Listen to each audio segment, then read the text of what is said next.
That's right. Oh, All right, Sam, man. we're live.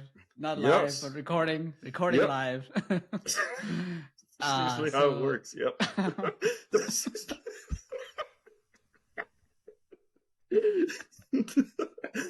We should never be live. I don't think it's a good No, idea. no, that'd be bad. Very controversial thoughts. Yes. So today I want to talk about some of the employment projections for the next 7 years, which is that data is available on the Bureau of Labor Statistics website. So I'll pull that up and we can go through it. And they have a small presentation that I can play and we can comment on it. Awesome. Sounds good, man. And then, all right. And then right afterward, let's talk about the upcoming presidential race. Yes. And the elections and the candidates who have put their name out there on both sides. I'm not sure if Bernie Sanders is going to run, but at least the other ones. Yes. And we'll see where that goes to. Yeah. Awesome. I look forward to it. Sounds good. Okay, great. Let me pull up one of the websites real quick. And just out of curiosity, what do you think in the next 7 years? What are your thoughts just as from an engineering perspective? Right. On where the growth is expected, in which sectors. Yeah. And I'll pull it up. And I was wrong completely. Okay. Yeah, I was going to say, I'm interested to see how far off I'm going to be.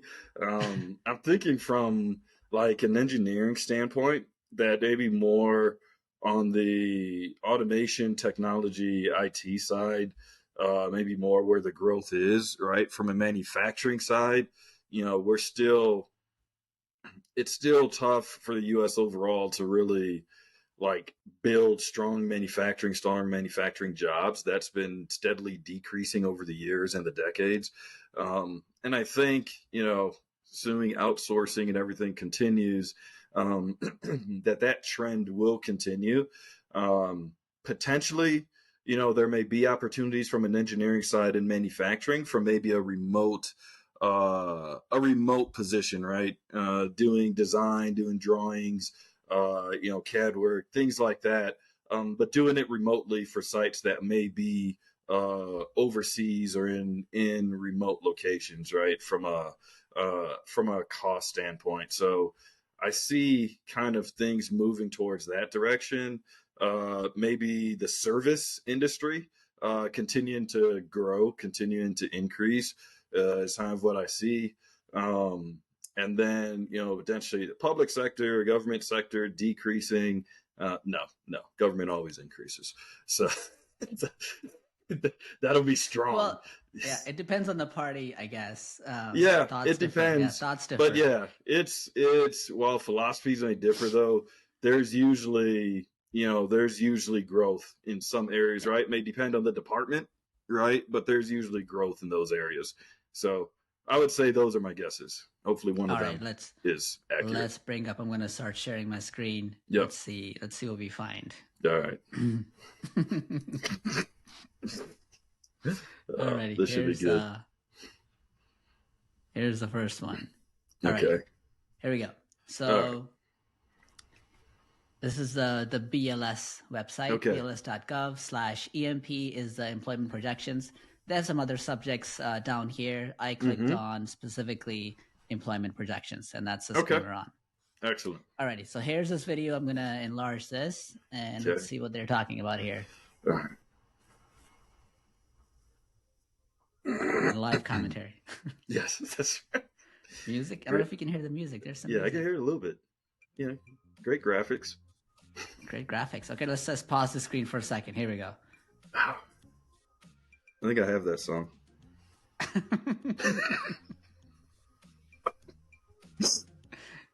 Let me go back. So we missed it. Okay, let's see this one first. Okay. All right. Nurse practitioners, wind turbine. I did not. So I guess a lot of green energy projects maybe coming up. Yeah. And I mean, that's potentially understandable, right? If government continues to subsidize, provide the tax credits and things like that, right? That's an incentive to continue on the green energy side. So that that kind of makes sense. The nurse practitioners, it makes sense. There's, there's been a nursing shortage, so it makes sense. And health or people needing, hospitals and stuff like that doesn't go down if the economy goes down. So that makes sense. Movies was surprising. Motion picture projectionists. Yeah, I guess people are going back. Maybe they laid off a bunch of people and they're expected to go back up. Yeah. Perhaps it's that. And yeah, I would think because of all the streaming services, I wouldn't expect this to grow. Yeah. So it's kind of surprising to me too. So I'm not sure if they're taking that. I don't know. Yeah, that was. I'm not sure. See, those last three are really in the service industry. The first one in the health industry. I mean, those aren't surprising. For sure. From a high level, those aren't surprising. Yeah. For sure. Yeah.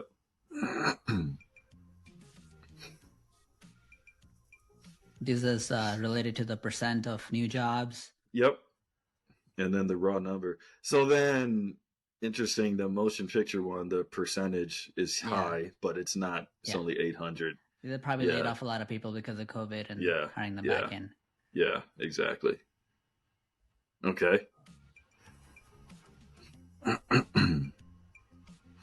This is and interesting. And the wages.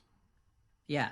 So obviously, if people are looking to get into one of these fields, it kind of makes sense to look at the BLS website. They also have not just the fastest growing, but overall, like across all industries and manufacturing jobs, engineering jobs, computer, etc.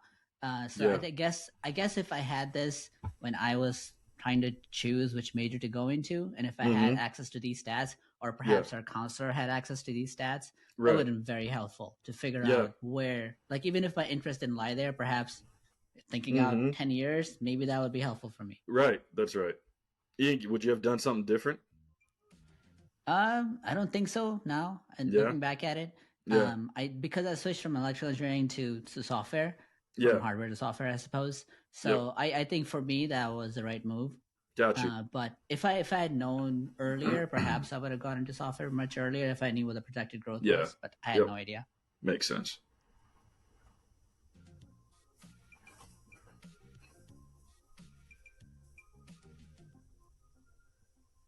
Okay, let's pause this here again. Jobs. Oh, look at that software. They'll take anybody. Yeah. Yeah, but I wonder, like.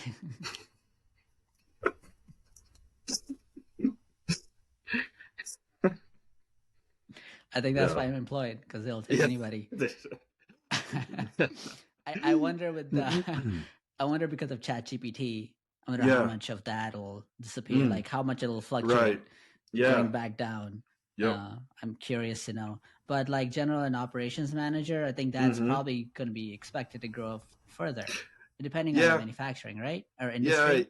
Yeah, I would say so. That'd probably grow further.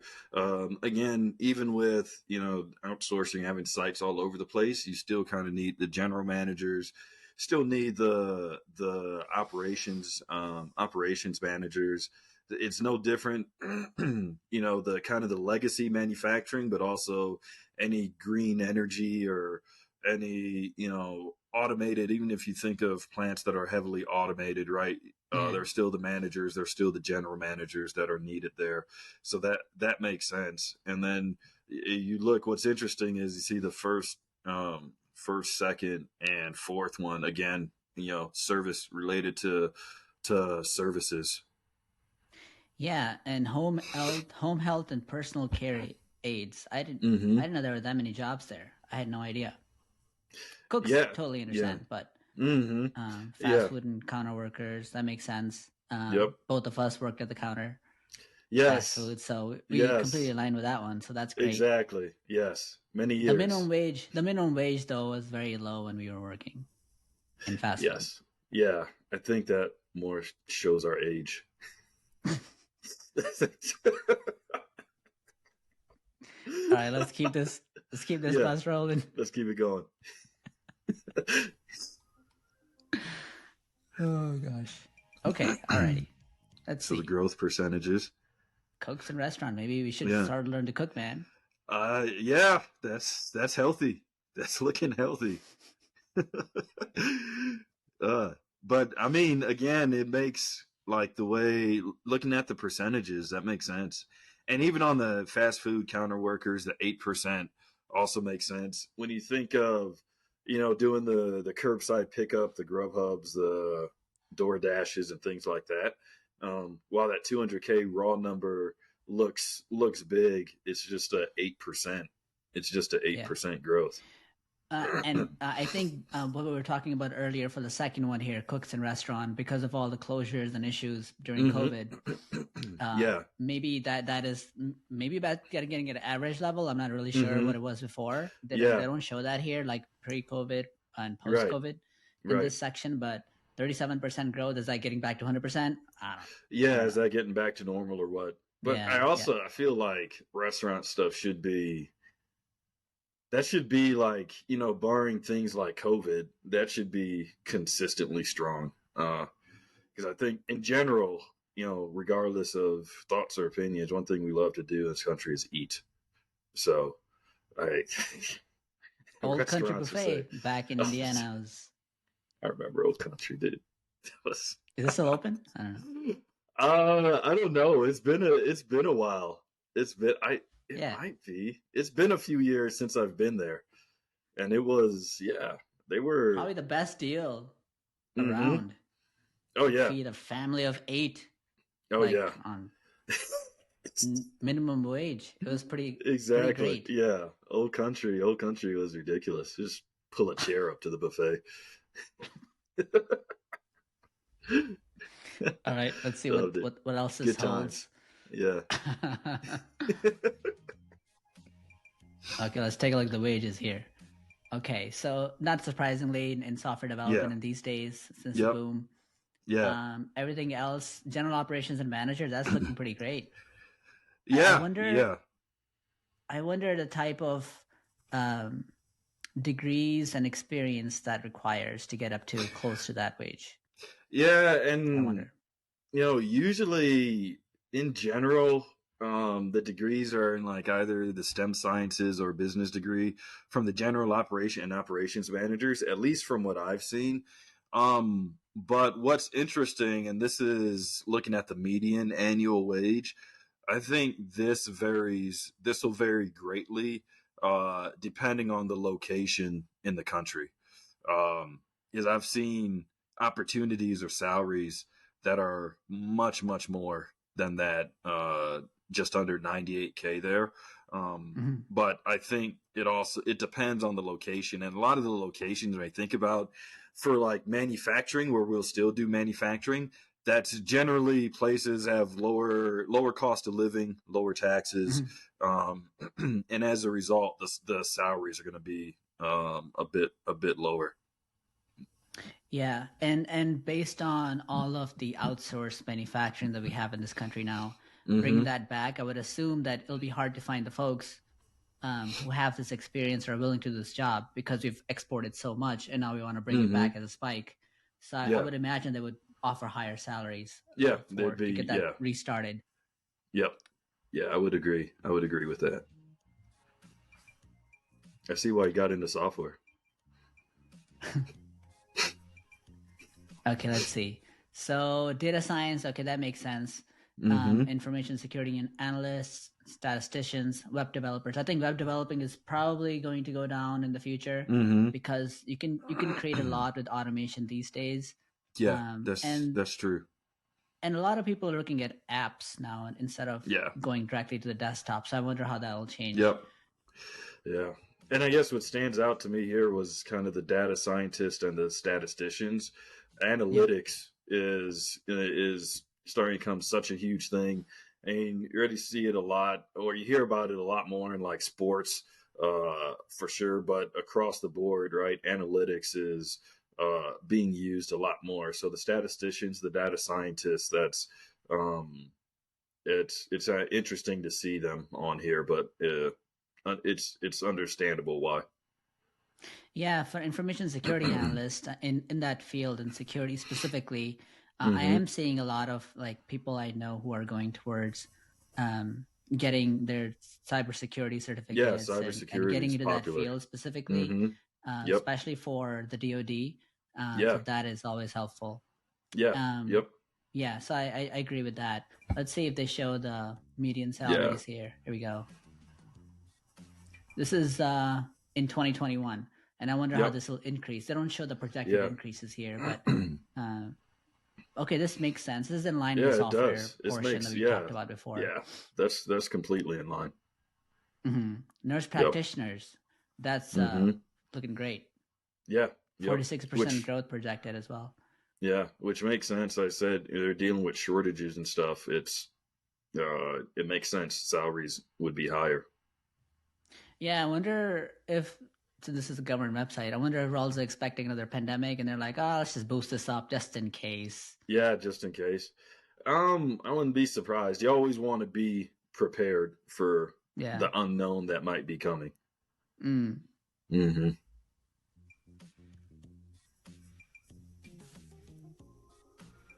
Fastest growing occupations.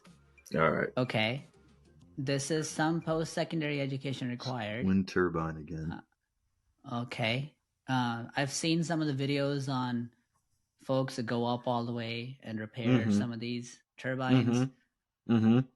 Not for the faint of heart, for sure. So, and probably requires a lot of specific knowledge. Yeah. Yeah, for sure. So the next two are in health still. Yep, in health. Third is service. And then CNC is up there. That's cool. I've done some CNC in the back in the day. Yeah. Yep. So that must mean manufacturing is expected to grow. Like, what else could that be? It's potentially right. Expected to grow, or at the same time, right, more transitioning, right, away from manual labor to the more programming, to the automation changes, automation transformation.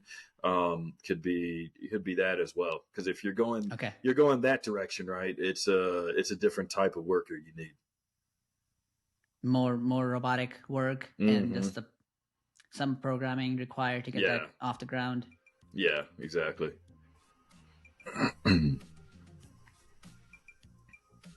Okay. Alrighty. So yeah, again, in the health industry, it's off the charts there. Yep. For new jobs. And let's see if they show the salaries here. Yeah. This is 2021 still, but yep. Physical therapist is in line with CNC. That's interesting. I didn't know that. Yep, that is interesting. Interesting that the turbine service technicians would be the lowest on that. Yeah. I mean, all right. So out of those jobs, yeah. So this was a lot of interesting stuff on here, and I wonder, like, let's see, they have projections for very specific job titles as well on this page. So anybody who's watching this can probably go here and explore on their own. But that was just a high level portion that they covered in that video.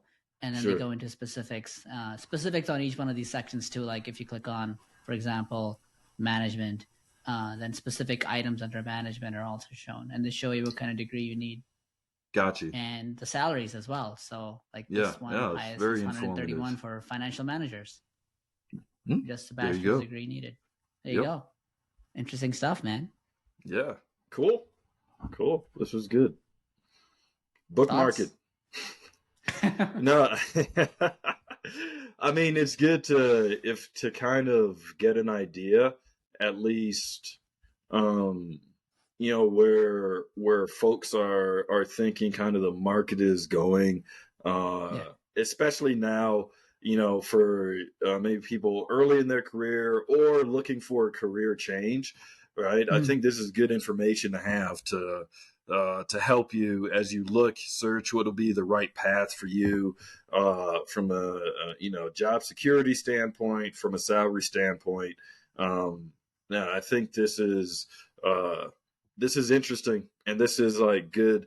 This is good info to have, and like you said, it ain't good for us to have this right before we were picking or choosing our career paths, or us to be aware of this.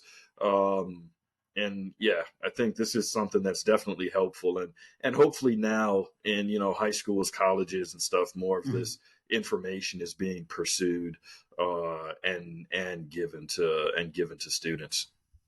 Yeah, and what I like about that website is they also have information based on the state that you're in, based on demographics, and then broken down by occupation in those states, etc. So it's very informative stuff for sure. Got you.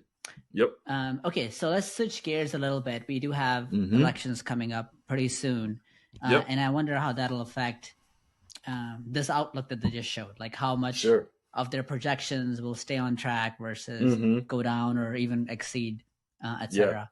So we have from the Democratic side, Joe Biden running, obviously, Robert F. Kennedy, and then Marianne Williamson.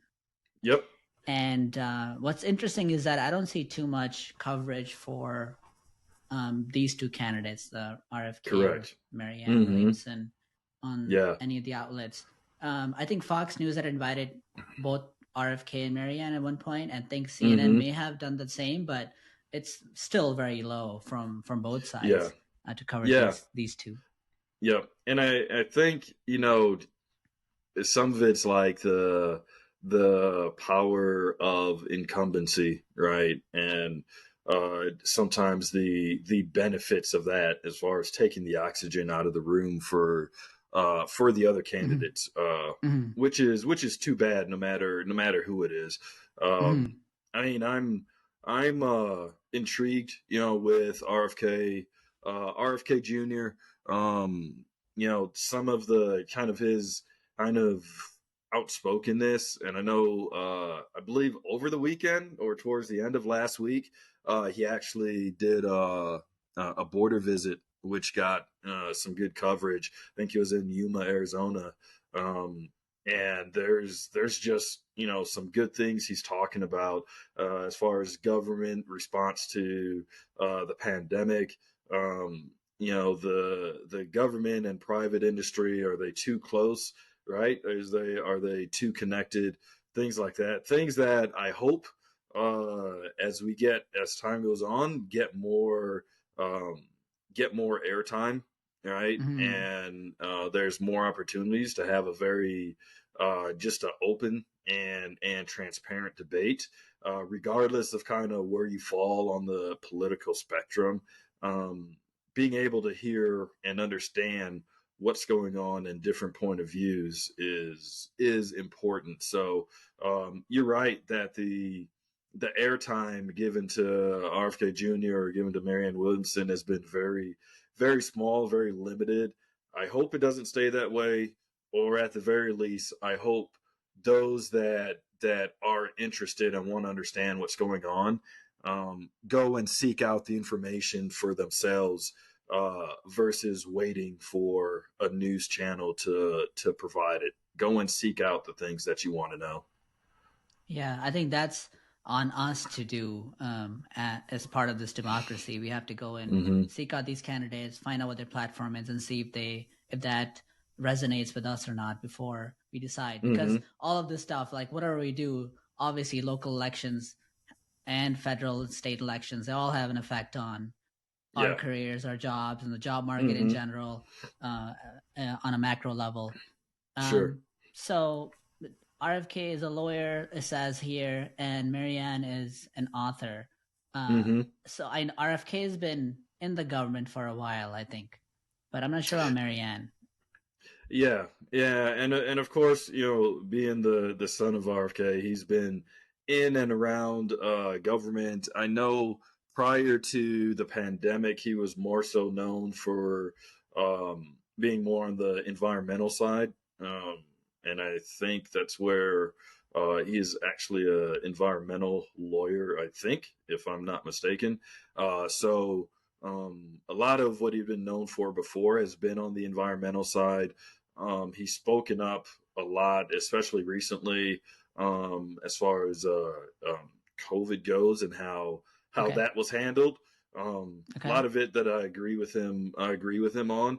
I think one of the unfortunate things has been he has a lot of opinions and thoughts on other things. Again, government, private enterprise, and how they may be too cozy. But I know he gets pinned down or gets limited when he does get coverage as being like just the quote unquote vaccine guy, right? Which I think is kind of shortchanging what he brings to the table. And that's not even saying that I would necessarily vote for him, but he brings a different viewpoint. And I think something that's needed more in this country and in this realm are different viewpoints, different thoughts. Yeah, makes sense. And we should all have a right to debate at least, or be able to watch this debate. And I'm hearing that may not occur, which is kind of sad. Yes. Yeah. Agreed. Yeah. There should be opportunities to debate, to understand where people are coming from, and to have everyone that wants to be in a position like this answer like tough questions. When you want to be in a position like this, one thing you shouldn't fear are cameras and questions. Yeah, and as far as careers go, like we all go through interview process, and the employer is looking to select like the best candidate out of the ones that they interview. And as the employers ourselves, as the citizens of this democracy, we should be able to hear from all the candidates just the same way as they're applying for the highest job in the land. Exactly. Yeah, it's kind of important. Yeah. It's a little bit. It's a little important.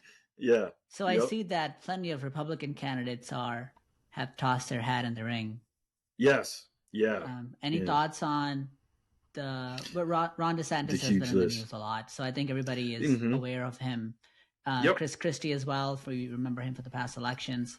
And Nikki, I remember her. Mike Pence, obviously, but some of the others, besides Donald Trump, maybe unfamiliar. Are you familiar with these candidates yourself? Yeah, so just going through a few. I know very little about Doug Burgum outside of he is the governor of North Dakota, and he just threw his hat into the ring a couple days ago, or maybe mid to end of last week. Is interesting. I saw a news article. I didn't open up and read it. That even some in North Dakota were like, "What? What are you doing?" But he is. I think he's in his first term. I believe in North Dakota. He was, as you can see in the bio there. He was in the private enterprise software. You see, software development. So. He may have used the BLS website. Yeah, exactly, and now he's kind of jumped into it. Yeah, yeah, exactly. Yeah. I'm sure it was. Oh, this is pretty recent. This is last week, huh? June 7th? Last week he threw his name into the ring. Yeah, nice, man. Probably surprised his family too. Okay, born in 1956, MBA from Stanford, worked for McKinsey and Company, software company called Microsoft. Yep. Then he worked at Microsoft as senior vice president. Correct. For a good chunk of 6 years or so. I think that's like a $1 billion purchase or something from Microsoft when they acquired his company. Yeah, not bad, right? Yeah. Wow. Okay then. Yeah. Yep. I'm always like surprised by folks who are billionaires, like here in Illinois, our governor is. Yeah. And they still want to run for office. I don't know if it's more power or is it they want to give back. I'm not sure where the motivation lies. Yeah. Yep. Yeah. Yeah. And I kind of have my thoughts, but it is even the previous. I feel like sometimes. There we go. About to get canceled. I know. Get your edit button ready. It was great to be here for the last. But no, I feel like we have too many politicians that it's more of a power thing. I'll have a little bit of the audacity to talk about the governor of Illinois, even though I'm not there. But there was the COVID emergency, and COVID happened. Laws were passed that gave authoritarian powers, or a policy, or a government edict was passed to give emergency control or emergency authorities to the governor. That wasn't only done in Illinois; that was done in a lot of places. But then it went on and on, month after month, right? It went past 2020, and in 2021, potentially ended in 2022, or at least ended in some areas in 2022. And it just seemed to me like a reason or a stick to come out with edicts or policies or put things in place, right, that gave them more power, that gave them the ability to just do things the way they want to do it, period, right? And I felt that was used more. That was used more as an excuse, because long after the emergency passed, it was still being used, which makes no sense logically. I see. Yeah. Yeah. Okay, that wasn't too bad. Sam. No, I'm doing my best to. I know you want this podcast to work. We just started. I am on my best behavior. Wait till like a couple of years before we. That's right. Until we're too big to fail, and then we can just let it go. All right, who is Corey Stapleton? I've not heard of this name before. No, let's click on him. I have no idea who that is. Okay. The Run for president changed the way we think of ourselves State. as Americans. Okay, alrighty. Secretary of Montana State. Secretary of State. Interesting. A few years ago too. Yeah. Not even recent. Well, he's been in the Senate for a while. State Senate, 2001, 2007. Yeah. Yeah, that's interesting. Oh, wait, what? He announced his candidacy in 2022. Yeah, early start. Know that. If nobody knows your name, you got to start early. Did they not? No, did they not? They still haven't. Yeah, they still haven't covered him. Huh. Yeah. Doesn't make the news, I guess, because it's mostly clickbait nowadays, anyway. And so sometimes, the news is mostly clickbait. So if you're not saying anything outrageous, they're not going to cover you. Something, and I don't know if that's the case with Corey Stapleton, but also there are some folks that also run for president to boost their chances of being selected as the vice presidential candidate, right? So, there are some folks that may, even their advisors and stuff, they have a very slim chance of winning the actual presidential nomination, but it's a chance to get their name out there, to boost up the name recognition, in order for one of the candidates that does win the nomination to potentially look at them as VP. So I think that's something to keep in mind too. Interesting. And I see that he went to the Naval Academy and graduated with a degree in engineering in 1992. So I wonder how his thoughts differ from folks who do not have an engineering degree. You did obviously master's degree in political science, which kind of makes sense where he wanted to go. Then he began a career as a financial advisor after doing engineering and political science. Yeah, he's kind of touched them all. He's covering all his bases.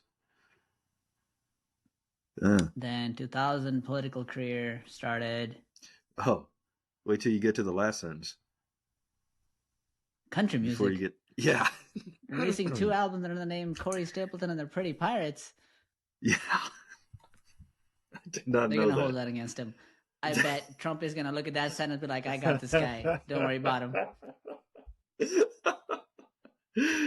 Oh, man. All right, cool. All right, this guy's done like everything. This guy's done everything. He's done everything. The last thing is. I mean, why not run for president? Yeah. That's the only thing left. Only thing left. Yeah, that's it left. Why not do it? Vivek, I've heard of him. He's been getting covered. He has been. Yeah, he has been getting coverage. Yep. And Tim Scott. Tim Scott is senator from South Carolina. Current senator. Serving his last term. He's kind of term limited himself, I believe. So this is his last term. Maybe he's the first Black Republican senator from the state of South Carolina. Pretty popular. At least won his elections pretty easily. South Carolina is a red state anyway. But Tim Scott's is very, very interesting. he's had some very good accomplishments from where he started off. The story about his family and everything's been and growing up in South Carolina during some not so great times. I think Tim Scott's very, very interesting. It'll be interesting to see if he catches fire or catches on as far as the presidential race goes. But then if he were not to win the nomination, anyone who does win the nomination, I think, is going to have him on the short list as a potential VP candidate. Yeah, it seems like a great story and great background as well. I think in this section here where he speaks about growing up in a low-income household and then being able to climb to where he is now, I think that'll probably resonate with a lot of folks. Oh, for sure. Yep. And that's not probably something every candidate can say. So certainly a differentiator. Yeah. Exactly. Yeah. Definitely a differentiator. And when did he announce? Did it say up here? Let's see. It was, I want to say it was last month. Yeah, there, May 22nd. May 22nd. May 22nd. Okay. Yeah. Yep. Okay. Yep. So both has he seen any coverage in your opinion? He's gotten some coverage, right? A lot of the coverage has been Trump and DeSantis, of course. That's probably been like, I don't know, 85, 90% of the coverage. Then the remaining 10% is kind of left for the other candidates. But Chinsask, he's gotten some coverage. And, being a current member of the Senate is going to land you some default coverage anyway, based on the issues that are being talked about. All right. The biggest question is just, what can he do to draw attention and to get some more eyes on him to try and start catching fire? Because usually the top two, maybe the top three candidates get the most coverage, but then the candidate right after that is like the candidate where that's growing when they do the polls, that's showing the most improvement, right? They may not be the third best or the fourth best as far as the top poll, but if they're going from like an asterisk up to 2%, up to 6%, up to 9%, they'll start getting coverage. Gotcha. Yep. Asa. Yeah, Asa Hutchinson is former governor of Arkansas, and I think he was governor of Arkansas for 8 years. He's kind of the story that he's trying to go with, or that he's trying to put his platform on, is a little bit more moderate, conservative, or less bombastic than like Trump or DeSantis. So trying to carve out that role, because basically you got kind of two avenues, right? You had Trump and DeSantis in some ways competing for the same type of votes on the Republican side. Then you have almost like everyone else that's competing for all the other votes. Gotcha. Yeah, looks like governor, undersecretary at Department of Homeland Security, director of DEA, then House of Representatives. Interesting. Yep. So yeah, he's been in government a while. His brother, at least one of his brothers, I don't know how many brothers he has, was a senator for at least one term, I think, in Arkansas too. So some politics kind of run in the family there.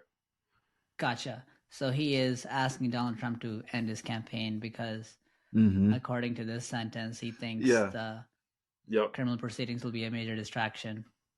Right. Do you agree with that? We're in such a reality TV world, right? It's hard to say that would be the case for sure. It depends, right? It depends. The devil's in the details, right? There was an indictment. What's the details actually of the indictment, right? Because there could be some very serious stuff in there, but you also pair that with, the timing is also very interesting. You know what I mean?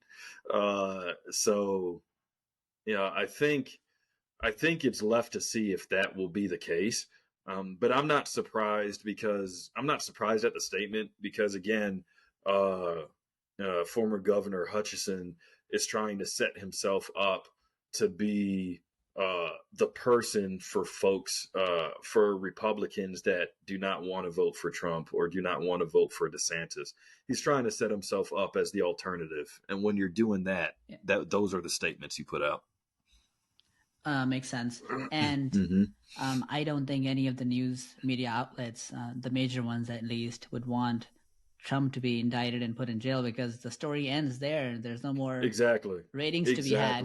They want their you hit it exactly. Yeah, the news media, though they love doing the negative stuff on Trump, they actually love Trump because it draws ratings. Totally. Yeah, 100%. Yeah, this person has been in politics for a while. Yeah, I see what you were talking about. Yeah. Mm-hmm. And it's interesting to contrast him, versus some of the other folks we've seen as governor of North Dakota, or the Corey Stapleton or Vivek, that just are coming from a completely different background or coming from a private sector standpoint versus just fully in the government. Gotcha. Yeah. All right, let's look at one more. Let's look at Larry Elder, and then we'll move on. Oh, not move on. Let's do something fun after this. Yeah. Yep. And so this person says America's in decline. Is it? I don't know if I agree. Yeah, and it depends, right? Depends on your point of view. And if you look at the right track, wrong track, right? They always do a poll, and they do it like throughout. I don't know if it's month after month, year after year. Like all these polling companies do a right track, wrong track poll. I don't remember. And this might be interesting to check, the last time 50% or more of the population thought the country was on the right track. I don't remember the last time, to be honest with you. It's always, or not, I won't say always, it's usually in the 30s, maybe it'll get up to 40, but it's usually in the 30s, high 20s. There's kind of a sour mood out there. And I think that's for many, many reasons, regardless of party in charge. That's been consistent. Yeah. And I wonder, like, even if when we do start to feel that we're recovering or getting better or whatever it would be, as a trend is going up and some sort of a war happens, like either it's one of the world wars or Korean War or Vietnam War or Desert Storm or War on Terror, like something throws us off, and then obviously we'll never be like, how do we increase and how do we do that incline if how do you come spending back? All this money on the military side? Yeah. What's interesting is I think since Jimmy Carter was president, so that was 76 to 80. So since then, there have been two presidents that served 4 years without any war, whether it's prolonging a war, being in a war or a new war that's developed. It's only been two presidents. That was Jimmy Carter and that was Donald Trump, and they were both one-term presidents. Yeah, don't know if there's any correlation there, but it's just an interesting note that we had two presidents where there were no new wars, and they both only lasted one term. So has Larry Elder been in any office? It says no. Larry Elder has been talk show host for a while, a very long time. He ran when they were doing the recall election in California against Gavin Newsom, and I mean, California is very blue. Larry Elder is like very conservative. And so it was not much of a race. But no, he hasn't. That was like his first dip of the toe, like in government. His radio show, he talks a lot of government, but he's not been in government. Pretty good radio show. Okay. I mean, to me anyway. Gotcha. Mm-hmm. Okay, so if these candidates, let's pull them all up. Mm-hmm. If these were WWE WCW wrestlers, who would you? Who would be who? Let's start with let's start with Biden and Trump first. Yeah, I almost feel like Flair and Hogan. I'm just trying to think of the oldest. I think so. I think you're right, man. It Right? has to be Flair and Hogan. Yeah. I don't see how it could be anyone else, right? And both like talk a lot of stuff, but I don't know. Sometimes you feel they could like go at any minute. So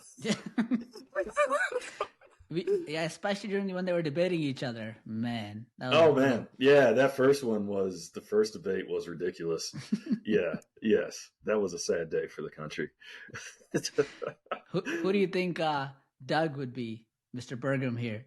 Oh my gosh. I'm thinking like a Harley race. No, dude, that'd give him too much credit. I'm thinking he would be like, I'm thinking he'd be like one of the jobbers, right? I don't know if you remember like Mike Sharp or someone that's already in the ring. They don't have entrance music. Oh, yeah, that's what.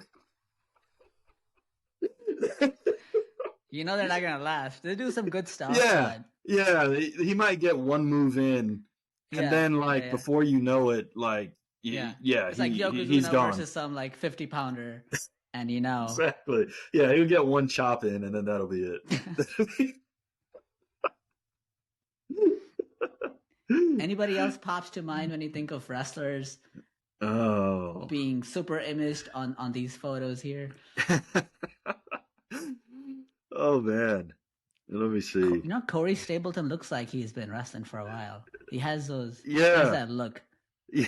I don't know if it's Tito Santana or one of those wrestlers. Like I feel he like looks like he's worn a siglet in his past. Is that what you're saying? Yeah, that's what I'm saying. That's what I'm saying. Tito Santana, nice. I think Ron DeSantis was actually in the military, wasn't he? Was he? Let's click on him. I thought he was a vet. I don't remember. Yeah, let's see his bio. Let's see, in the news, biographies down here. Yeah. To Yale and then Harvard, captain of baseball team at Yale. Interesting. There we go, U.S. Navy. Yeah, there you go. It was. Yep, Navy SEAL commander in JAG Iraq, officer, working with look at detainees that, in Guantanamo. SEAL. Okay. Bronze Star Medal. Right. Yeah. Yep. Yeah, very decorated. Very interesting. I wonder how this will help him in the election. Mm-hmm. Certainly a record to bring up, I would say, is as far as debates go. I would definitely bring this up if I were him. Oh, for sure. And that it's been, right, it wasn't that long ago, right? We're talking in the 2000s, right? So he has an idea of, you know, where the military is right now, what was asked for, you know, what was asked of him, what was asked of his brothers and sisters in arms. So, you know, he's not like out of touch when it comes to, you know, military and military policy. So I'm sure he'll bring that up, or, you know, surrogates and supporters will bring that up. Gotcha. Why wouldn't you? So even if there was a wrestling match, I think Larry Elder would be the perfect candidate to do the commentary then. Like, yeah, how could you exactly, with the radio, the professional radio host. Right? Yeah, exactly. No, I think that would be, and it was interesting. Larry Elder, also Mike Pence, while he was in the House of Representatives, and once he left that job before he became governor in Indiana, he also had a radio show, out of Indianapolis for a few years as well. Yep. So couple radio guys there. Oh, looks like he stayed in the state for, look at that, Indiana University School of Law. Yep. Yeah, he has stayed in the state. Mm-hmm. Made two unsuccessful runs for U.S. House against incumbent Philip Sharp, who's a Democrat. Yeah. Ran for the House again, and then won Indiana before second winning. I think he won the third time. Yeah. Yep. Who was governor when we were both in Indiana? So when we were growing up for a decent part of our childhood, at least the later years, right? Junior high, high school and all that, it was Evan Bayh, right? Oh, yeah. And then I think towards the end of high school and then into college, it was Frank O'Bannon. Yeah. And then Governor O'Bannon actually died in office. Oh, no. He actually died in Chicago. Yeah, he had like an aneurysm or something like that. Yeah, he died in... somebody got rid of him. Yeah, or something like that. Yeah. Are you trying to cancel the podcast? Maybe it was Pence. I don't know.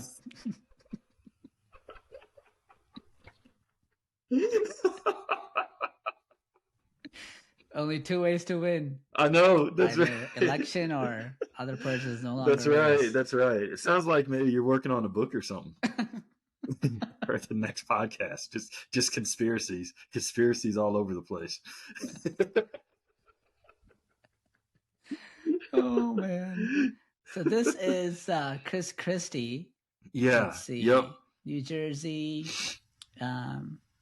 Looks like he ran kind for of president before, obviously. Kind of surprised he's getting back in the race.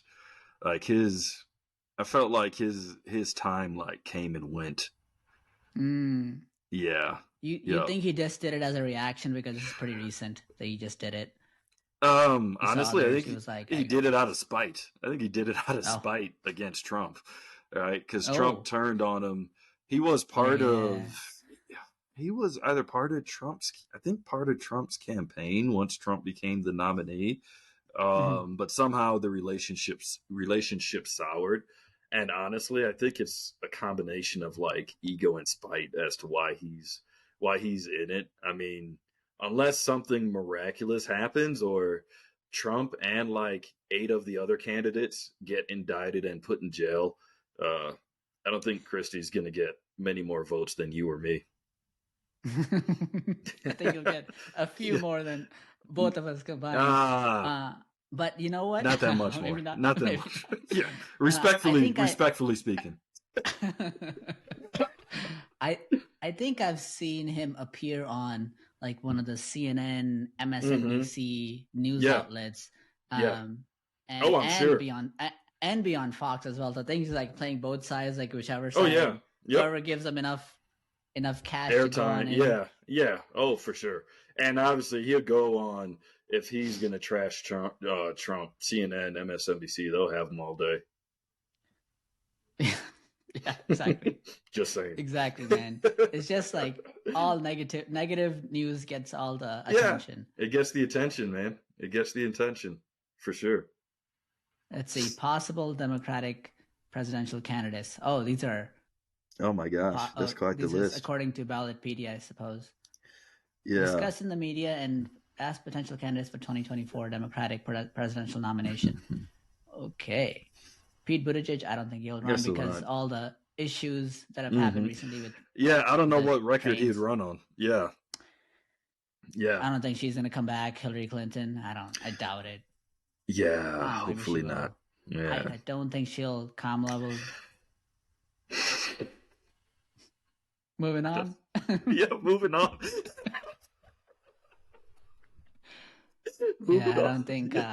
I don't think she's held in very high esteem. Even on like news outlets. Oh yeah, I would agree with that. And honestly too, she's had a lot of turnover just within her staff, right? I don't know how much high regard she's held within those that have worked for her or worked with her. So, yeah. I don't think any of the other folks are gonna. I don't think Elizabeth Warren is gonna do this again. She's getting. Yeah. I don't think she wants to get burned again with that. Yeah, I don't think so. I don't see anybody on this list that is really gonna throw their hat. No, I don't think so. I think like if Biden would like change his mind or something and like say he's not gonna run, right? Then I think you would see a lot of people get in, right? But if that doesn't happen, then you won't see. Yeah, I don't think you'll see any of these folks get in. We were just talking about Pritzker. Yeah, exactly. He's thinking about it, I guess. Yeah. Yep. All right, we'll see what happens. Yeah, 43rd governor of Illinois. Yeah. Bernie Sanders, what do you think? Okay, let's say Biden drops out. Let's say Biden says, I don't think so. Yeah, Father Time drops out. Yep. Father Time drops out. Do you think Bernie Sanders would come in, or he's going to let other folks run? I think he would. I think he would probably jump in again because it would be so many other folks that would get in too. I think he would say, why not? Right. Because you get enough people jumping in, right? Then you're talking about, man, I just need like 18% or 20% in like a primary and I would win. Right. And get momentum for the upcoming primaries. So, I think he would probably, try and jump in again. Yeah. Why not? Do you think, well, if Bernie does, I'm certainly sure Andrew Yang is going to probably do something about it. Like, what else is he? Like, he started a whole new party. Yeah. But I mean, if you look and you're trying to go from a independent route, you either have to have the name recognition or you have to have the cash, right? You got to have one or the other. And honestly, I don't think Andrew Yang has either one. No. To really, I think respectfully, but I don't think he really has either one to really get in. Gotcha. Yeah, he's not been in the in the news outlets either, so I don't even know if people remember him or recall what his platform is about. It'll be a uphill battle for sure. Exactly. Do you think anyone on the Republican side, at least that's the ones anyone else is going to jump in? Ted Cruz? No, I don't think. I think Ted will sit this one out. Potentially the governor of South Dakota, senator? Kristi Noem. Hopefully not my senator. Hopefully he actually retires. Just saying. Rick Perry. I don't think Rick Perry would win again. I think actually Kristi Noem, governor of South Dakota, she may get in. It depends. I was going to say Ross Perot, but he's no longer with us. Yes, correct. Yes. Yeah. It would have been very interesting if he was, though. Yeah, it would have been very interesting. It would have been very interesting if he was. But yeah, shout out to Ross Perot. But yeah, the only one I see, like, there's been some talk potentially with Glenn Youngkin, governor of Virginia, potentially jumping in. He's a younger guy, only in his first year. I think he's still in his first year as governor of Virginia. So I really don't think he would jump in, but potentially he could be on the short list of like VP candidates. Gotcha. Looks like he ran the world. Carlisle. Line here. Yes, exactly. If he ran the world, he could probably run the United States. Exactly. Powerful dude. You don't cross him. But no, because the last few elections, right, Virginia had been very blue, especially with the growth of Northern Virginia around Washington, D.C. So him winning the governorship in Virginia was like very impressive. So, and got him a lot of buzz among the Republican ranks. So he's made like a trip to Iowa, which is that they have a caucus and it's the first state to go in the presidential primaries. At least on the Republican side, they're changing things on the Democrat side. So I think he made a couple of appearances there, so it stirred up talk. But I think if anything, he would be more a VP candidate. I don't see him throwing his hat in the ring after like less than 1 year of governing a state. Yeah, especially that he was a co-CEO, not the CEO of the Carlisle. Yeah, he's a co. That's right. Yeah, he's a VP material. Yeah, for sure. He needs some more seasoning, buddy. Us telling these guys they need more seasoning. Yeah. Take it down a notch. Not yet. All right, looking at the general election for governor of Virginia here on the screen. Mm-hmm. I see that Paul Davis got 0. He was a write-in. Yes. And then he was like Princess Blanding. Yeah, got for the Libertarian. 23,000 votes. Oh, Liberation, not Libertarian Party. Liberation Party. Liberation Party. Liberate us all. And then obviously Glenn won in the end. But that was a pretty narrow win. Yeah. So Virginia. So I lived in Virginia from 2006 to 2016. And it was a steady change from like red state to light red to light blue to now it's very blue. Again, it's around Northern Virginia, the growth of Northern Virginia, as the jobs, the Washington, D.C. tied jobs and everything has increased. Northern Virginia has grown and is very, and it's kind of solidly blue.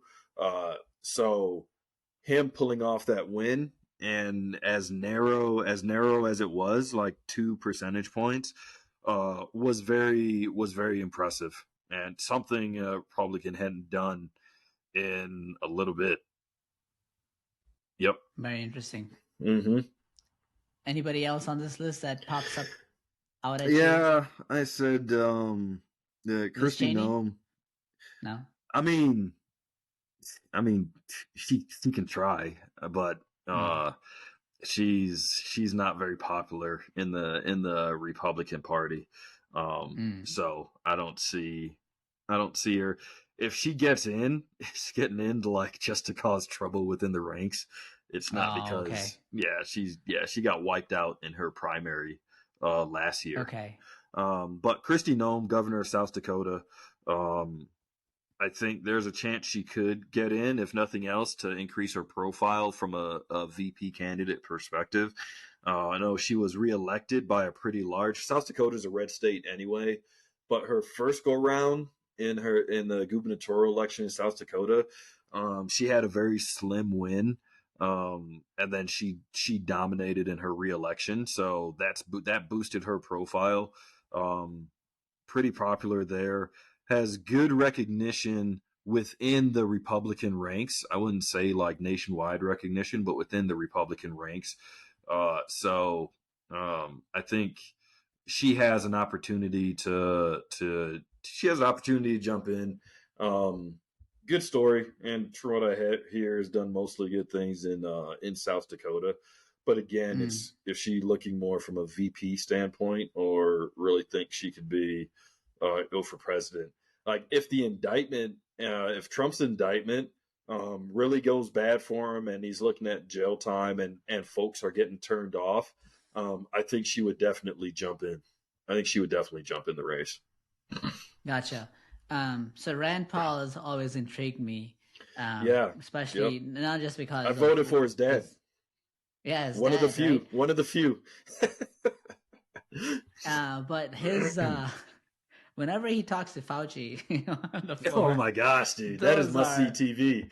That is must see TV, man. Yeah, I find it on YouTube. I don't really see it on. I don't know what channel it shows up on, but it's crazy. It's crazy.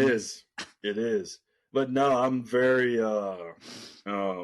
like I was when Rand Paul ran in, was it 2012? I don't remember if he ran in 2012 or because I know Ron Paul ran in 2008. I want to say he ran for in 2012 or in 2016, and maybe it was 2016. But I was like very interested in his platform and things because he's more on the libertarian side, still within the Republican Party, no different from his dad within the Republican Party, but more on the libertarian side. And there were a lot of things I liked what he had to say, especially from like a foreign policy standpoint, but domestic policy too.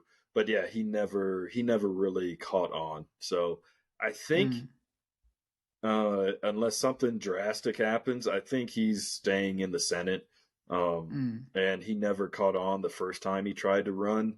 I don't think he would try to do it again unless something drastically changed. Gotcha. Yeah. Yep. Yeah. And he's pretty he's pretty entrenched in the Kentucky politics. I think his last re-election he won. He won easily. The heck is this? COVID Hate Crimes Act? He didn't vote on it, but what the hell is that? I don't even remember what is that? Something that about included Joe Biden of hate crimes. Hate crimes during the COVID-19. Oh, I don't know. Was this like? Was this like? Because people found out that it originated in overseas, that people of Asian descent were being targeted. Is that what this is? That they were being targeted? I don't know. But usually if there's like, I don't know, say if there's a crime of violence against someone, there's usually hate involved anyway. Yeah. Okay. All right. Mm-hmm. Yeah. So I don't think I think he's going to stay as senator. Gotcha. Yeah. There's a whole list of folks down here too. Yeah. Larry Hogan. Are these the other? Yeah. And he, yeah. Yeah, he's like third cousin to Hulk Hogan. No, he was governor of Maryland for 8 years. A pretty good feat. Maryland is like strongly Democratic, and he was able to serve the 2 terms. Governors only serve 2 terms, or there's a 2-term limit in Maryland, as it is in many of the states. So he served his 2 terms. Was potentially considering running for Senate. The actually Republican Party was trying to convince him to run for Senate, but he chose not to, and instead he was looking at getting into the presidential race, getting in as like a purely anti-Trump Republican would be the lane he would be in. But there's a lot of folks that are in that lane too. So, not sure if he's going to jump in or not. And it looks like he started a real estate brokerage firm and called it aptly the Hogan Companies because you got to bring in that fan base that people know about. Yeah, what you going to do? The wrestling fan base. Yeah, exactly. I mean, why not? Oh, he beat somebody named Jealous. Ooh. Oh, yeah, Ben Jealous. Yeah, yes, correct. Yep. Yeah, he was very popular in Maryland. Probably if they allowed a 3rd term, he probably could have easily ran and won. Gotcha. Yep. Yeah, I see. Yeah, it was not really much of a contest. Ben Jealous was like the sacrificial lamb. Oh. Yeah. Yep. And it'll be interesting, right, to see. Eventually, it'd be nice to see a third party, whether it's on the independent side or it's on the libertarian side, even on the green side, like someone of some kind of name recognition. Again, just putting, and it can even be within the 2 parties, the Democrat, Republican parties, of someone just, really putting some different ideas out there, but also not just doing that, but also getting the airtime, right? Getting the airtime to try and propose like different directions, new directions. I think it would be interesting if that happened. I don't have hope of that happening. Things are pretty entrenched, unfortunately. But it would be nice to see and hear like different voices from time to time. And you don't even have to agree with them, but different voices just to like stir up debate and have like substantive debate. Yeah, I think just having the 2-party system is just so, I mean, I don't know if that can even happen in a 2-party system, because in order to be nominated from your own party, you have to be walking the party lines for sure. So whichever extreme it goes into, you have to align with that, whether you agree with it or not. So I think that kind of causes issues. That makes it tough. But I mean, eventually, right, it comes back to us, the people, of settling for the same thing or the same old, right? Or just settling for the two-party system. I mean, it's not difficult to check off another name or another party on, when you go vote. It's not a difficult thing to do. It's easy to do it, right? Well, I think Jesse Ventura was probably one of the few that I recall that ran as an independent. Mm-hmm. Right? I believe in Minnesota. Governor. In Minnesota. Yep. And again, he had the name recognition, right? He had some funding. I'm just saying, I think we just need more wrestlers. And more wrestlers to jump in, right? But and then that's the other thing too, right? If even within the two-party system, if some way you have like that name recognition, even within the party, right, there's a potential you can bring some different ideas to the front, and you can go around to the entrenched systems that are in place, right? Because you have that name recognition, or you have the funding, right? I feel like, on the Democrat side, RFK Jr. certainly has the name recognition. Hopefully, whether it's through the internet or somehow, hopefully there is enough buildup or support there that he breaks through to being on the standard, mainstream media shows, to become like a regular voice, and he doesn't, continue to get kind of frozen out, or them attempting to freeze him out like they have been so far. I think he's got very interesting things to say, particularly on the COVID side. A lot of it I agree with, but even if you don't agree with it, right, it's just interesting stuff to hear and just gives you different perspective that you're not really getting. So I'm hoping at some point he's able to break through. He's growing in the polls, getting up to like 17, 18, 20% in like head-to-head polls with Biden. Hopefully that continues to grow. If he can get up to like 30%, 33%, right, they're not going to have a choice but to cover him, right? They're not going to have a choice.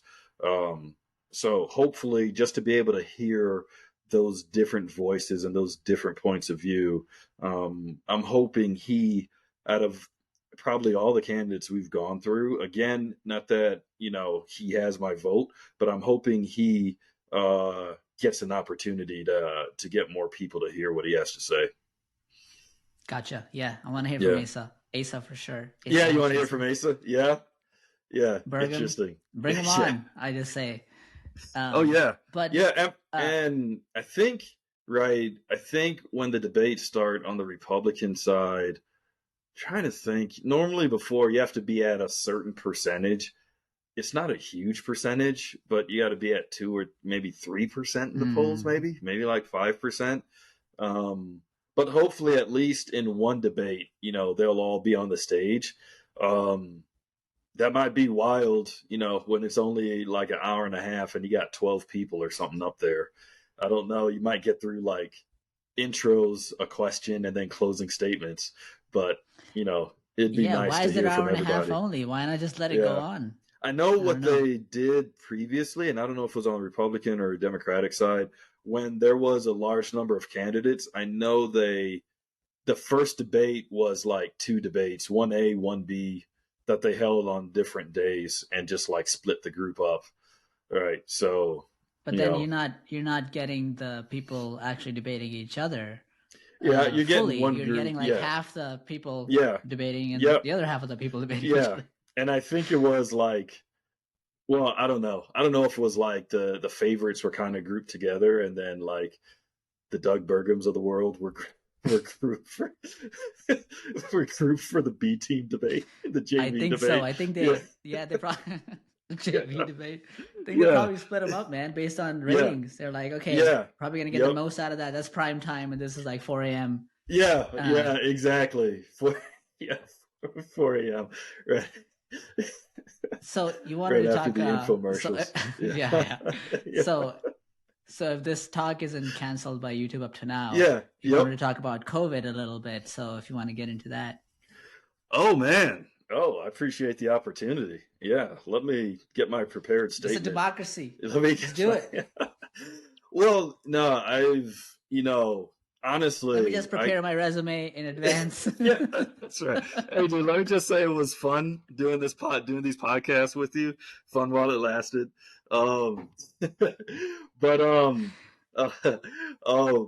on. My daughter's trying to get in. Yeah, I'm still working, baby. 30 minutes. Then we'll play. Okay. Okay, thank you. Little appearance by Sammy. But no, honestly, man. So my wife and I, we got the vaccines in 2021 in April, and then the first round, and then the second round, however many weeks after, however that worked. But honest and truly, right? I regret getting the vaccines, right? As I've heard more, as I've learned more, observed more, right? Looking at some of the policies that were put into place, the mask policies, or what was stated initially, didn't need the mask or conserve the mask for this key group, and then everyone needed to wear a mask, but the cases kept coming. Everyone get the vaccines, but you still get it anyway, which I don't think is the definition of a vaccine. That you still get it, 2 times after you get the vaccine. I don't think that's supposed to be how it works, but I'm not a doctor. And then too, just some of the starting to see, like, when the vaccines became available for kids, after being told constantly and having the data that shows it, that kids are the least susceptible to getting COVID, or at least getting COVID in a severe form. They're the least susceptible. So what sense does it make to get a newly developed vaccine? We're not sure of the short-term, midterm, or long-term effects of it. But yeah, go jab your kid, even though statistically they're the least likely to be impacted by COVID, right? There's just a lot of things from a place of logic that doesn't feel like it added up. And going back to kind of how I touched on with the governor in Illinois and other governors, it wasn't just him, right? Having these states of emergency that are just ongoing and picking, well, these businesses need to shut down, but these businesses can stay open. I felt like it was just a lot of using fear to play God, to appease egos.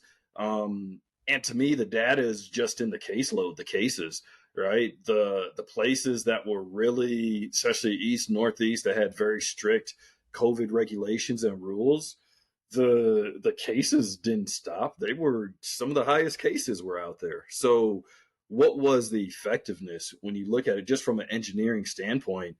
You try and do a root cause, you come up with a solution, and then you observe, is this effective or not? And if it's not effective, then you change.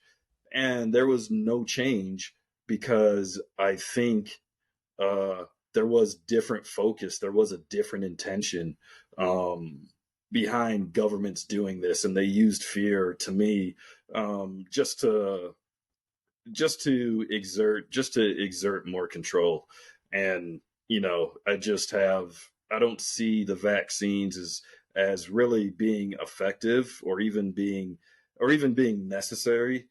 And instead of hearing the paid commercials, the paid advertisements, I would like to hear way more about those that were negatively impacted by the vaccinations, which they are out there. You got to do some searching and digging, but they're out there. There have been many people that have been negatively impacted.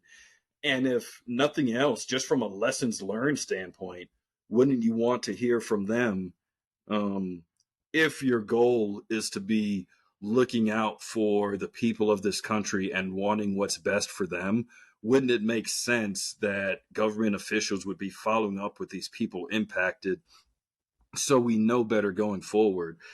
Instead, in a lot of cases, that's not happening. And to me, the reason why is because that wasn't necessarily the priority. The priority was just more control, and it's easy to you can control people through fear.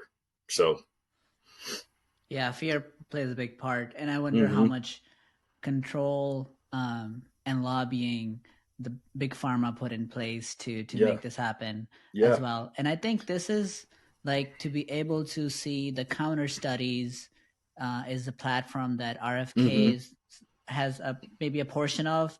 Sure. And maybe that's why he's getting that's why he's not getting the platform time. The airtime. Airtime. Yeah. Or even on like social media, I've heard he's been having difficulty. Yeah, and he's been getting blocked his videos erased. Yeah, exactly. And usually, right, until RFK Jr., you have your last name is Kennedy. You would still get airtime, right? You still get airtime. You'll still get talked to until now. So, what's changed, right? Okay, we don't know exactly for sure. It's tied to his stance on COVID, but it's not. This isn't rocket science. This isn't rocket science. So yeah, I agree. I agree with you. And I said, and that is part of his platform. And that's kind of what I was referring to when I talked about RFK Jr. talking about government, private enterprises maybe being too cozy, right? And that's an example. That's something that's key in his platform between big pharma and the government as it relates to COVID, as it relates to the vaccine, as it relates to the narrative that they have put out there. And hopefully more people are, if nothing else, hopefully more people are at least asking questions than before. Gotcha. And speaking of asking question, it just popped up in my head that what do you think? What are your thoughts on folks like Edward Snowden and Julian Assange who have shown all these issues as being whistleblowers that are happening with government? Do you I think I'm pretty sure, maybe I'm incorrect, but I think Snowden now has Russian citizenship, perhaps, maybe. If they come back, obviously they're going to be tried and put in jail. Sure. Yeah, and I think I'm kind of split on that. If there were secrets or things they put out there that risked the lives of, where there was undercover agents or things like that, if it put people that were in the field, if it puts them at risk, right, that's something that doesn't sit right. That doesn't sit right with me, and don't like that piece of it. And if they were to come back, right, for that portions, I feel like they should be tried. But my concern, and the reason why I'm split, is that I think the other things that they brought to light, government policies that they brought to light, I think that's totally fair game. And honestly, I think they're more in trouble for that, right? And for those in power, for having the things they're trying to do in the darkness brought to the daylight. I think they're more in trouble for those things. And for those things, I support them 100% on, right? Because if we look at it now, and I don't necessarily agree with this, I don't think this is in line with the Constitution, but as much power, especially the federal government has, as much power as they have right now, and as much impact they have on the lives of everyone, they should be held up.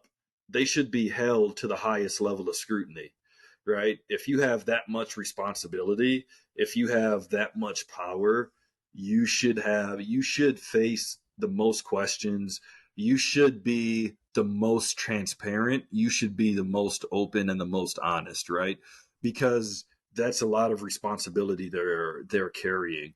And the fact that governments don't seem to want to do that. They seem to want to accumulate the power, but want to shy away from being transparent and open.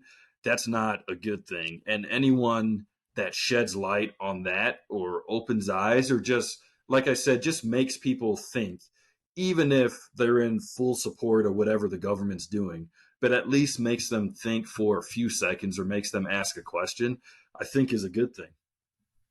Yeah, I think the amount of information that they were able to attain, and then I believe in the case of Snowden, he handed to independent journalists to figure out what's important to release and what not to release, because it was just too much data. Sure. But I'm wondering, like, what kind of security systems does our government have that this is like so easy to attain in the first place? Right. That should be rectified quickly. And maybe the jobs that we're seeing in information security was one of the the cybersecurity trends. It might have spiked. I think we need to get on that really quickly for sure. And those guys should be paid a lot more to secure our systems. Oh yeah, no, I agree. So this doesn't happen. I agree. I mean, you have cyber warfare is a real thing, right? And yeah, if these guys are able to access the information, we know other countries that may be wishing us ill can access it just as easily too. So I think that's certainly an issue to watch. And it's not, in some ways, it's not surprising when a government gets kind of too big, kind of too bloated, or kind of all-encompassing, wanting to have hands in everything. You start, slacking, for lack of a better word, on fundamental or key things, right? One of the few things the federal government is truly responsible for is the security of the nation, right? From enemies, foreign and abroad. All right, that's one of the few things that the federal government is actually responsible for. And as you mentioned, if the systems can be compromised this easily, then they are failing in one of the few things that they're actually responsible for. Yeah, I think it's also because of the privatization, because there's a lot of contractors that work with the government as well. So I'm just wondering.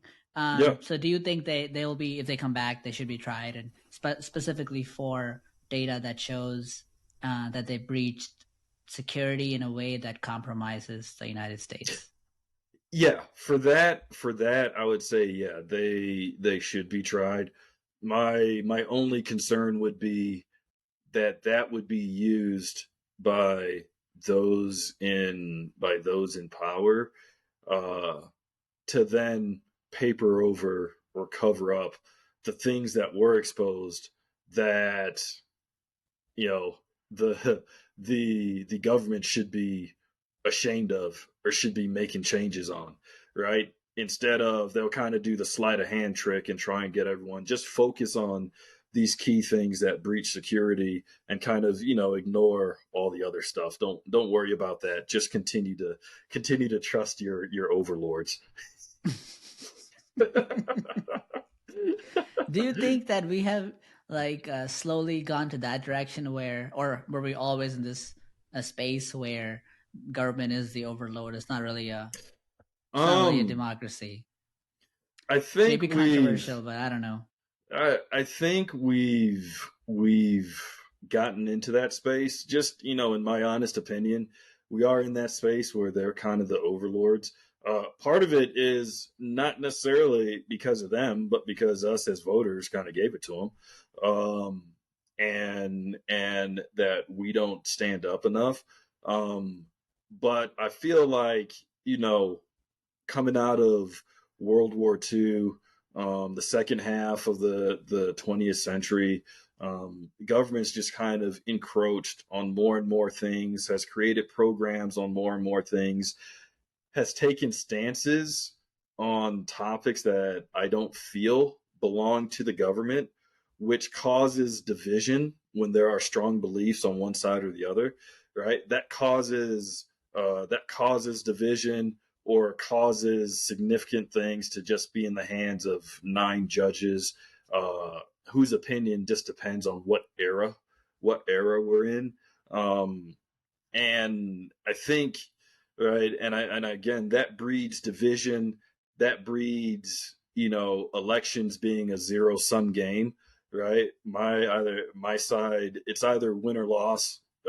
There's no middle ground.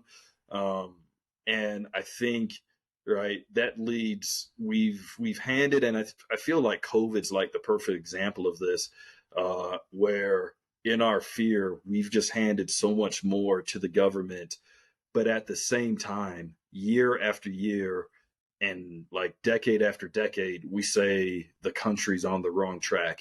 If the country's on the wrong track, why do we continue to cede so much power or look for our politicians to do this for us and that for us and this program and that program, right?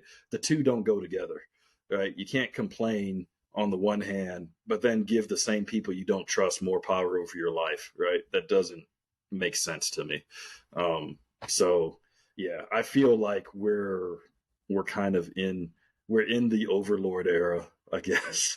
Do you think it was always meant to be this way because of the type of electoral voting system we have? No, I feel like quite the opposite. I feel like it wasn't meant to be this way, but we put so much focus on federal versus local and state. We're in like a reality TV era. We have a media that builds up just the two main, just the two main parties. If we actually looked at the Constitution, the federal government is like overreaching left and right, according to the Constitution, right? But who's, unless you're, trying to become a U.S. citizen, right? Who looks at the Constitution, who pulls it up every few weeks just to refresh their knowledge on the Constitution, right? But right. If you look at it, I mean, the federal government is massively overreaching. But you go and see the stats, it's in like the 90 percentile. I don't know if it's 94%, 93%, I'm not sure. But it's in the 90s, the percentage of incumbents that always get reelected.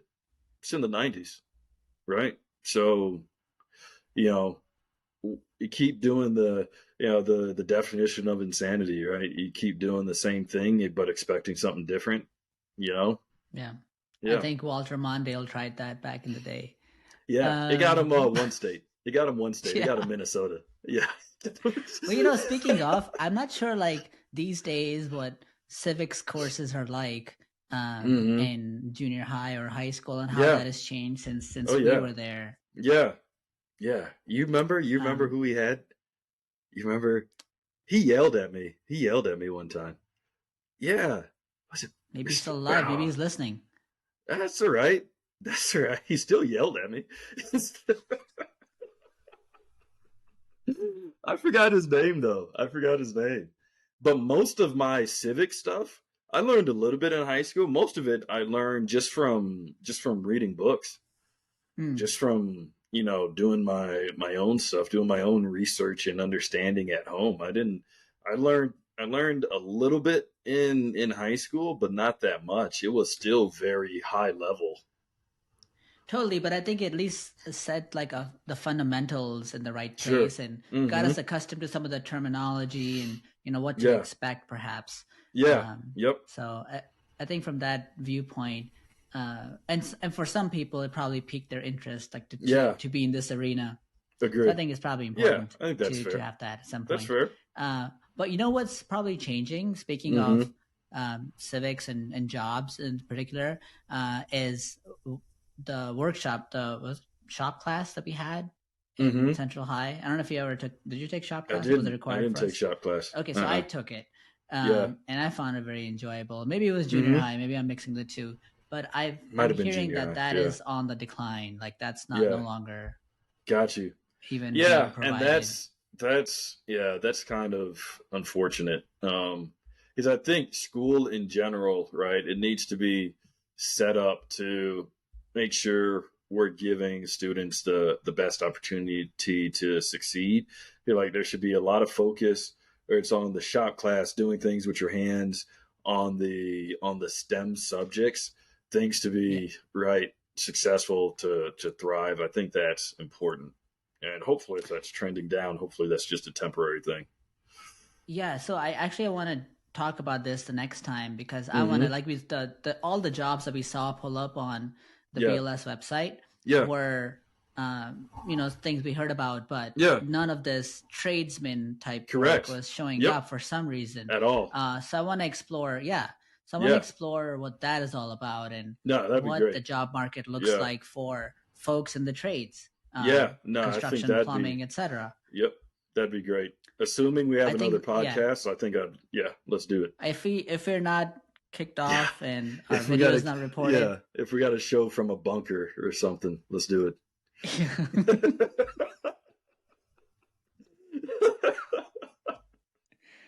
Oh man. Dude, hopefully they don't take our pictures down in high school, right? Oh, you think they'd take them down? Oh no, Central has it great. They won't take it down. Yeah, they shouldn't. Otherwise, we'll have to like stand on corners of streets and hand out CDs of this talk. Oh man. Oh dude. That's gonna be rough. That is gonna be rough. That reminded me of a story that I am not gonna tell. Okay, all right. Yeah. Well, hold that thought. I think we should do a part 2. Part 2. Yeah. I guess. Let's do it. All right, man. Awesome. This was great. This was great. Yeah. Yeah. Got it. Yeah. Hopefully I see you again, brother. See you, man. See you from jail. All right. Yeah. We'll be in cell blocks next to each other. Awesome. Take care, buddy. See ya. Take care. All right, man.